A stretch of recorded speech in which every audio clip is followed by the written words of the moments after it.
இது மாதிரி பல உயிரினங்கள் மனிதனுக்கு சப்போர்ட் பண்ணிக்கிட்டே இருக்குது. இப்ப மண்ணில் இருக்கக்கூடிய பாக்டீரியாக்கள் கூட இந்த பொருளை வந்து மக்க வைக்குது. மண்ணுக்குள்ள இருக்கிற மண்புழு வந்து நமக்கு நல்ல ஒரு ஆரோக்கியத்தை கொடுக்குது. அந்த மண் வளமாப்படுத்தி கொடுக்கறதுக்கு மண்புழு இருந்தா தான் நமக்கு மண் வளமா இருக்கும். மண் வளம் இருந்தா தான் உணவு வளமா இருக்கும். உணவு வளமா இருந்தா தான் உடல் வளமா இருக்கும். அப்ப இந்த மாதிரி பல்வேறு சமாச்சாரங்கள் வந்து நமக்கு வந்து கத்துக்க வேண்டிய அவசியம் இருக்குது. நீங்க சின்ன வயசுல இருந்து இதை கத்துக்கிட்டு கடைபிடிச்சால்தான் அடுத்த ஒரு தலைமுறை நம்ம இருக்க முடியும். இல்லைன்னா இந்த தலைமுறையோட கிட்டத்தட்ட தாத்தாவெல்லாம் 90 வருஷம் இருந்தாங்க, அப்பா அம்மா 50 வருஷத்துல போக ஆரம்பிச்சிட்டாங்க. இப்ப உங்க காலம்லாம் எப்படி இருக்குன்னா நாளை சொல்ல முடியாது எத்தனை நாள் உயிரோட இருப்போம். இல்லைங்களா 10 வயசு பிள்ளைங்களுக்கு கண்ணு தெரிய மாட்டேங்குது, கண்ணாடி போடுறதாகுது. 10 வயசுல வந்து சுகர் வந்துருச்சுங்கிறான், பிரஷர் வந்துருச்சுங்கிறான். இதுக்கெல்லாம் காரணம் என்ன? நம்முடைய உணவு பழக்க வழக்கங்கள் தான் காரணம்.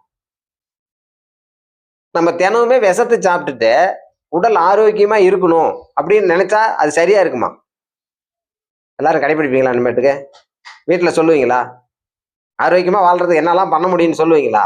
இதை நீங்க கடைபிடிக்கணும்னு உங்களை கேட்டுக்கிட்டு எனக்கு பேச வாய்ப்பு இல்லை. நன்றி கூறுறீங்க. அடுத்தது நீங்க பேசுறீங்க, வந்து வரிசையா பேசுங்க.